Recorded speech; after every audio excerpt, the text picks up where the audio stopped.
নমস্কার বন্ধুরা, আমার channel stitch and cook by সোমাতে আপনাদের সকলকে জানাই স্বাগত। চলে এসেছি নতুন আজকে একটা ভিডিও নিয়ে। আজকে এখানে তৈরি করে দেখাবো প্রিন্সেস কাট ব্লাউজ কীভাবে আপনারা সেলাই করতে পারেন। তো এখানে দেখুন কীভাবে ব্যাক হুকে আপনারা এখানে পট্টি লাগাতে পারেন, সেটাও কিন্তু পুরোটা দেখাবো। তো আমার ভিডিওটা স্কিপ না করে দেখতে থাকুন আমি কীভাবে করছি। তো দেখুন এখানে প্রথম পার্টটা নিয়ে নিয়েছি। তো এর আগে আমি কিন্তু কাটিং ভিডিওটা অলরেডি আপলোড করে দিয়েছি, সেখান থেকে আপনারা দেখে নিতে পারেন কীভাবে আমি কাটিংটা করেছিলাম। তো দেখুন আজকে এখানে আমি সেলাইটা করে দেখাবো। তো সেলাইটা করার জন্য প্রথমে আমি মিডিলে যে পয়েন্টটা সামনে ছাতির কাছে যে জিনিস কাপড়টা, সেটাকে দেখুন আমি মেন কাপড় লাইনিং কাপড় একসঙ্গে ধরে প্রথমে গলাটা কাটিং করে নেব। তো আমি যেভাবে এখানে কাটিংটা করছি এভাবে কিন্তু কাটিং করলে আপনাদের কাটিং একদম পারফেক্ট হবে। আর এরকমভাবে কিন্তু আপনারা যদি বসান তাহলে এখানে কোনো আলাদা করে পট্টি বসানোর দরকার নেই, অথবা কোনো বক্রম বা পেপার পেস্টিং দিয়েও বসানোর কোনো দরকার হয় না। তো দেখুন আমি এখানে কাপড়টা প্রথমে কেটে নিয়ে মেন কাপড়টা সোজা রেখেছি, তার উপরে দেখুন লাইনিং কাপড়টা রেখেছি। রেখে এর উপর থেকে এবারে আমি দুশুত করে সেলাই দিয়ে যাব ধার বরাবর। তো এভাবে করলে কী হয়, এভাবে করলে আপনাদেরকে আলাদা করে আর কোনো ধরনের পট্টি বসানোর দরকার হয় না।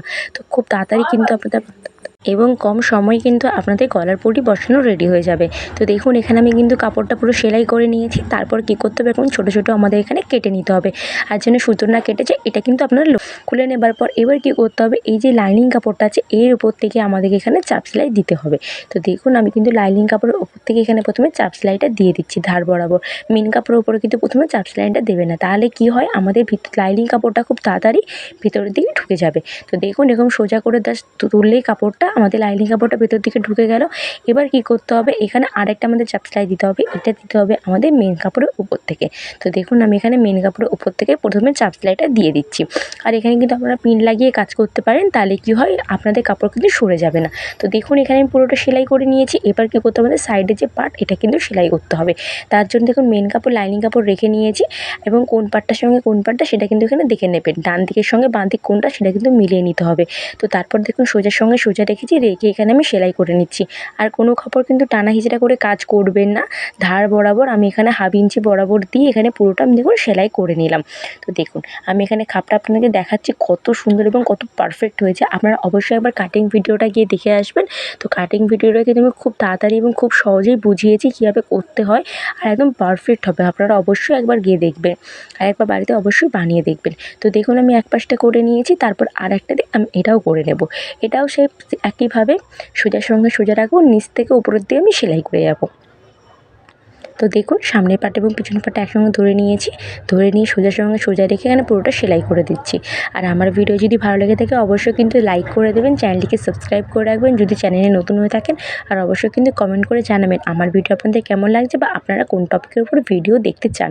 তো দেখুন এখানে আমি পুরোটা কিন্তু সেলাই করে নিয়েছি। তো দুটো পার্টই আমার এখানে রেডি হয়ে গেছে করা। তো ঠিক আছে, তো এখানে দেখুন আমি আর ব্যাক পার্টটা করে দেখাচ্ছি না। ব্যাক পার্টটা আমি অনেকবার দেখেছি কীভাবে লাইনিং কাপড়ের সঙ্গে অ্যাটাচ করতে হয়, ঠিক এরকমভাবে কিন্তু করতে হয়, এরকমভাবে আপনারা করে নেবেন। তো তারপরে দেখুন এই যে আরমোলের দিকে আপনাদের যদি কাপড় একটু বেশি বড় ছোটো হয়ে থাকে সেটা কিন্তু কেটে বাদ দিয়ে দিতে পারেন। তো আমি এখানে কিন্তু কেটে বাদ দিইনি, আমার একদম পারফেক্ট হয়েছিল। তো তারপরে দেখুন এখানে আমি পুট লাইন সেলাই করব সামনের পার্টের সঙ্গে পিছনের পার্ট। তো পিছনের পার্টটা কীভাবে রেডি করতে আমি কিন্তু অনেকগুলো ভিডিওতে দেখিয়েছি আমার, সেখান থেকে দেখে নেবেন। আর এখান থেকে পুটটা যে সেলাই করব আমি একটা নিয়ম দেখেছি, সেরকমভাবে আপনারা করবেন, তাহলে পারফেক্ট একদম হবে। ঠিক আছে, কোনো কাপড় কিন্তু উঠে থাকবে না। তো এবার দেখুন আমি এখানে প্রথমে ব্যাক পার্টের যে হুক এবং হুকের যে ঘরটা এটা কিন্তু আমি তৈরি করে আছি, দেখাবো আপনাদেরকে। তো তার জন্য দেখুন এখানে আমি প্রথমে করব, যেখানে আমরা হুকটা লাগাই সেই হুকের ঘরটা তৈরি, মানে যে হুক যেখানটা লাগানো হয় করব। তার জন্য দেখুন এখানে আমি লাইনিং কাপড় মেন কাপড় নিয়ে নিয়েছি, আর এই যে আমাদের যে মানে পিঠে যে চাওড়াটা ওটার থেকে একটু বেশি নিয়েছি। আর চাওড়াটা আপনাদের হিসাবে একটু বেশি নিয়ে নেবেন, 3 সাড়ে 3 এরকম করে নিয়ে নেবেন, কোনো অসুবিধা হবে না। তো দেখুন প্রথমে আমি পাটটা রেডি করার জন্য কি করছি, তো প্রথমে এখানে আমি সোজা দিকে রেখেছি কাপড়টা, মেন যে কাপড়টা পিঠের পাটটা, তার সঙ্গে দেখুন লাইনিং কাপড় এবং মেন কাপড় পটির কাপড়টা ওটা কিন্তু সোজার সঙ্গে সোজা মিলিয়ে রেখেছি। রেখে এখানে প্রথমে দেখুন আমি সেলাইটা করে নিয়েছি। সেলাইটা করে নেওয়ার পর কাপড়টা পুরো এরকম উল্টে দেবো, দিয়ে এর উপর থেকে আমাকে একটা চাপ সেলাই করতে হবে। তো দেখুন আমি এর উপর থেকে একটা প্রথমে চাপ সেলাই এখানে করে নিচ্ছি। তো দেখুন এইভাবে কিন্তু আপনারা খুব তাড়াতাড়ি হুকের যে ঘর এবং হুকের যে পট্টির ঘরটা সেটা কিন্তু রেডি করতে পারবেন। তো দেখুন এখানে আমি কিন্তু সেলাইটা করে নিলাম। এবার কী করতে হবে, কাপড়টা পুরো উল্টে নিতে হবে। উল্টে নিয়ে এখানে আমি যেহেতু একটু সরুর উপরে করব কাপড়টা, তাই জন্য আমি এখানে কেটে নিচ্ছি। ঠিক আছে, তো দেখুন এরকম যে উপর দিকে যে অংশটা এটা কিন্তু এরকম মুড়িয়ে নিতে হবে, না মুড়োলে কী হবে কাপড় কিন্তু আমাদের বেরাবে, তাই সুতো বেরোতে থাকবে, তাই জন্য কিন্তু আমি কাপড়টা এক্সট্রা নিয়েছিলাম। তো দেখুন এভাবে ভাঁজ করে নিয়েছি ওপর নিচ করে, এবার একটা ভাঁজ করব, করে পুরো কাপড়টা একদম উল্টে দেবো। এই দেখুন এরকমভাবে করে এর উপর থেকে আমি এটা সেলাই করে নেবো। তাহলে আমাদের হুক যে লাগাবো সেই জায়গাটা আমাদের রেডি হয়ে গেল, আর ওপর নিচে কোনো সুতো বেরোনোর কোনো জায়গাই নেই, কেননা আমরা তো কাপড় ভাঁজ করে দিয়েছি। এই কাপড়টা যদি আপনারা এক্সট্রা নিয়ে রাখতেন তাহলে কিন্তু সুতো পুরো বেরোতো অনবরত, সেটা কিন্তু একদমই ভালো হতো না, ফিনিশিং লাগতো না। তো দেখুন আমি এটা করে নিয়েছি। তো এবার কি করব, যেখানে আমরা হুকটা আটকাবো, হুকের যে ঘরটা হয় সেটা আমি এখানে রেডি করব। সেটার জন্য কাপড়টাকে আমি উল্টো দিকে নিয়েছি, এটা কিন্তু উল্টো দিক থেকেই করতে হয়। আর মেন কাপড় লাইনিং কাপড় আর মানে পটির যে কাপড়টা ওটা কিন্তু একসঙ্গে ধরে নিয়েছি। আর অবশ্যই কিন্তু লাইনিং কাপড় দিয়েই আপনারা সেলাইটা করবেন, নাহলে কি হয় কাপড় বেশি দিন মজবুত হয় না, খুলে যায় তাড়াতাড়ি। তো দেখুন আমি এরকম ধার বরাবর সেলাই করে নিয়ে পুরো উল্টে নিয়েছি, উল্টে নিয়ে এর উপর থেকে একটা চাপ সেলাই প্রথমে চালিয়ে দিলাম। ঠিক আছে, দেখুন এরকম একটা আমি চাপ সেলাই প্রথমে চালিয়ে ঠিক যেমনটা আগের বারে করেছিলাম সেরকমভাবে, কিন্তু এটা পুরোটা ওরকমভাবে নয়। দেখুন তারপর এই যে এক্সট্রা যে কাপড়টা ওপর থেকে মুড়িয়ে সমান করে নেব। এই দেখুন ওপর আর নিচে দেখুনভাবে সমান করে প্রথমে নিয়েছি। আর এই কাপড়টা কিন্তু একটু বেশি চওড়া রাখতে হবে, এটাকে কাটলে চলবে না। এবার দেখুন এরকমভাবে কিন্তু করবে না, যেরকম আমি প্রথমবারে করেছিলাম যে পুরো কাপড়টা নিয়ে মুড়িয়ে দিয়েছিলাম ওরকম করব না। এই দেখুন প্রথমে নিচের কাপড় মুড়ালাম, উপরের কাপড়টা মুড়িয়ে এবার হালকা করে এই যে আমি সেলাইটা এক্ষুনি করেছি এই সেলাইয়ের উপরে এটা ঢাকা দিয়ে সেলাই করতে হবে। আমি আগের বারে করেছিলাম কি পুরো দু পাট করে পুরোটা উল্টে দিয়েছিলাম, এটা কিন্তু হুকের ঘরের সময় এটা করলে চলবে না। ঠিক আছে, এই যে সেলাইটা করেছিলাম এই যে সেলাইয়ের নিচ থেকে মানে উপর থেকে আমাদের এখানে সেলাইটা করতে হবে। তো দেখুন তো এর উপর থেকে আর একটা আমাদের সেলাই করতে হবে, এর পাশ থেকে মানে একটু দূর থেকে 1/2 ইঞ্চি অথবা 2 সুতের পর থেকে সেলাইটা করতে হবে। এটা আপনারা দেখবেন হুকের ঘরের কাছে থাকে। তো এর ভেতরে কিন্তু আমাদের হুকের যে ঘরটা রেডি করতে হয়। তো দেখুন আমি কিছুটা দূর থেকে এখানে সেলাইটা প্রথমে করে নিচ্ছি। আর আমার ভিডিও যদি ভালো লাগে অবশ্যই কিন্তু লাইক করে দেবেন, চ্যানেলটিকে সাবস্ক্রাইব করে রাখবেন নতুন যদি হয়ে থাকেন চ্যানেলে। তো তারপরে দেখুন এখানে আমি টেকিন দেবো। তো টেকিনটা কীরকম দিচ্ছি, পুরো কাপড়টা এরকম ধরবো, ধরে খুব ভাঁজ করে নিচ্ছি। আমরা 1.5 ইঞ্চি করে রেখেছিলাম কাপড়টা এক্সট্রা, যেটা আমাদের সেলাই মার্জিনের পরেও। তো সেই 1.5 ইঞ্চি ছেড়ে আমি এখানে দেখুন পুরো কাপড়টা ভাঁজ করে দিয়েছি, তাহলে আমাদের এখানে চারোয়াটা বেরিয়ে যাবে। তারপরে এখানে আমি লম্বাটা নিয়ে নেব। তো আমি এখানে দেখুন লম্বাটা নিয়ে নিচ্ছি 3.5 ইঞ্চি। আপনারা চাইলে 4 ইঞ্চিও নিতে পারেন, কোনো অসুবিধা নেই। আমি এখানে কিন্তু 3.5 ইঞ্চি নিয়েছি। তো এরকমভাবে সেমভাবে আরেকটা যে দিক ওটাও কিন্তু আমি করে নেব। তো দেখুন এরকমভাবে পুরো কাপড়টা ধরে নেব, মেন কাপড় লাইনিং কাপড় একসঙ্গে ধরে নিয়ে নিচের দিকে 1/2 ইঞ্চি বরাবর সেলাই দিয়ে ওপরের দিকে কোণ করে জাস্ট তুলে দেবো। ঠিক আছে, তাহলে কিন্তু আপনাদের টেকিনটা একদম পারফেক্ট হবে, খুবই ভালো লাগবে দেখতে। দেখুন এখানে আমি কিন্তু সেলাইটা করে নিয়েছি। তো এরকমভাবে যে আরেকটা যে পার্ট আছে আমি সেটাও কিন্তু সেলাই করে নেব।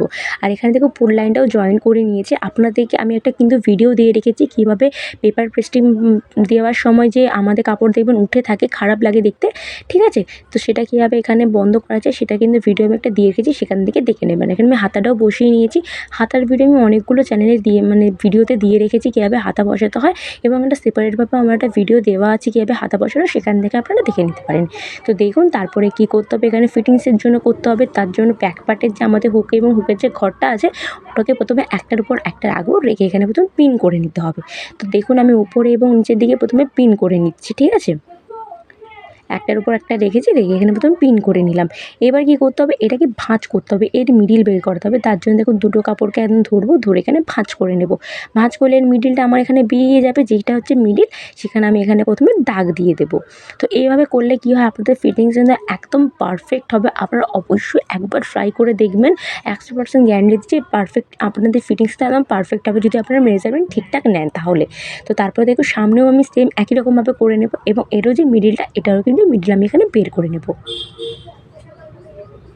দেখুন এটারও মিডিল কিন্তু আমি এখানে বের করে নিয়েছি। এবার এই যে সামনের যে আমি দাগটা দিয়েছি মিডিলের দাগ, এবং পেছনের যে মিডিলের দাগটা দিয়েছি, এই দুটো দাগে একসঙ্গে আমি ধরে নেব। ধরে নিয়ে এখানে আমি প্রথমে পিন করে নেব। তো দেখুন এরকমভাবে প্রথমে পিনটা আমি এখানে করে নিয়েছি। করে নেবার পর এবার কী করতে হবে, কাপড়টাকে এবার হাতার দিক থেকে আমি পুরো কাপড়টাকে ধরবো। ঠিক আছে, মানে একটার সঙ্গে একটা ভাঁজ করব, করে ধার বরাবর একদম আমি এখানে সেলাইটা করে নেব পুরো নিচ পর্যন্ত। দেখুন এরকমভাবে ধরে নিয়েছি, ধরে নিয়ে এখানে আমি 1/2 ইঞ্চি বরাবর পুরো সেলাইটা এখানে নিচ পর্যন্ত করে নেব। আর অবশ্যই যদি আমার ভিডিওটি ভালো লাগে থাকে একটি কিন্তু কমেন্ট করে দিতে ভুলবেন না। আর আমার ভিডিও কেমন লাগে সেটাও কিন্তু অবশ্যই জানাবেন। ঠিক আছে, তো এবার দেখুন নিচের দিকে কী করতে হবে, এই যে মিডিলটা আমার এখানে পিনটা আটকেছিলাম এরকমভাবে পিছনের পার্ট এবং সামনের পার্ট সমান করে করে ধরে নিতে হবে। তাহলে কি হয়, ছোটো বড়ো যদি কাপড় থাকে সেটা কিন্তু প্রথমেই আমাদের এখানে বেরিয়ে যাবে, ঠিক আছে। তো দেখুন এরকমভাবে আমি ধরে নিয়েছি। সামান্য যদি ছোটো বড়ো হয় কোনো অসুবিধা নেই, তাহলে সেটা কেটে বাদ দিয়ে দেবেন। হাফ ইঞ্চির মতো হলে কোনো দিনও কোনো অসুবিধা হয় না। তো দেখুন আমি এরকম কাপড়টা সমান করে ধরে নিয়ে পুরো নিচ পর্যন্ত একদম আমি এখানে সেলাইটা করে নিয়েছি। তো আমার সামান্য খুবই কম 2 সুতের মতো কাপড় একটু এক্সট্রা হয়েছিল, আমি কিন্তু এটা কেটে সমান করে নিয়েছি। তো একটা পার্ট করার পর আমি আরেকটা যে পার্ট আছে, তো এটাও কিন্তু আমি একই রকমভাবে কমপ্লিট করে নেব। তো তারপরে এখানে দেখুন নিচের দিকে আমি পট্টিটাও বসিয়ে নেব, বসিয়ে আমি একদম এখানে হেম সেলাইটা করে নেব। আর ওপরে তো পট্টি বসানোর দরকারই নেই, কারণ আমি লাইনিং কাপড় দিয়ে পট্টি বসানোর মতো কাজ করে দিয়েছি। তো তারপরে দেখুন নিচের দিকে হেম সেলাইও করে নিয়েছি, আর আবার সেরকমভাবে আমি পিন করেছিলাম সেরকমভাবে পিনও করে নিয়েছি। তো এবার এখানে মেন ফিটিংসের জন্য দাগ দিতে হবে। তো মেন ফিটিংসের জন্য দাগের জন্য আমি হাতার দিকে নিয়ে নিয়েছি। তো হাতা যা থাকবে তাকে আপনারা এখানে হাফ করে নেবেন, ঠিক আছে। আপনাদের যে হাতার মাপটা থাকবে সেইটা। তারপর দেখুন এখানে ছাতির মাপ নিতে হবে। ছাতির মাপের জন্য কী করতে হবে, এই যে মিডিলটা আছে, ঠিক আছে, আমাদের ছাতির যে মিডিল, সেই মিডিল অংশ থেকে এখানে আপনাদের ছাতি যে থাকবে তাকে আপনারা 4 দিয়ে প্রথমে ভাগ করে নেবেন এবং যেটা বেরোবে সেই মেজারমেন্টটা এখানে নিয়ে নেবেন। কোমরেও সেম, কোমরে আপনাদেরকে কোমরের মিডিল থেকে ধরবেন, ধরে এবং আপনাদের কোমর যা থাকবে তাকে আপনারা এখানে 4 দিয়ে ভাগ করে নেবেন। তো দেখুন এখানে আমি করে নিয়েছি, দিয়ে এখানে সব দাগগুলো কিন্তু ভালোভাবে মিলিয়ে দিয়েছি। মিলিয়ে দেওয়ার পর থেকে এখান থেকে এবার আমাদেরকে সেলাইটা করতে হবে। তো এটাই কিন্তু আমাদের মেন ফিটিংস। এভাবে করলে একদম পারফেক্ট ফিটিংস হয়। আপনারা অবশ্যই একবার ঠিকঠাকভাবে করবেন, মানে মাপটা ঠিক নেবেন, তাহলে কিন্তু পারফেক্ট একদম হবে আপনাদের ফিটিংস।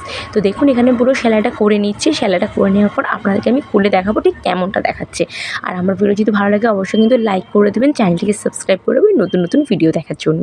তো দেখুন এখানে আমি সেলাইটা করে নিয়েছি। এখানে পুরো ব্লাউজটা আমার কমপ্লিট হয়েছে। কত সুন্দর এখানে ব্লাউজটা হচ্ছে, আপনারা নিজেরাই দেখতে পাচ্ছেন। তো দেখা হচ্ছে অন্য কোনো ভিডিওতে। আজকের জন্য টাটা।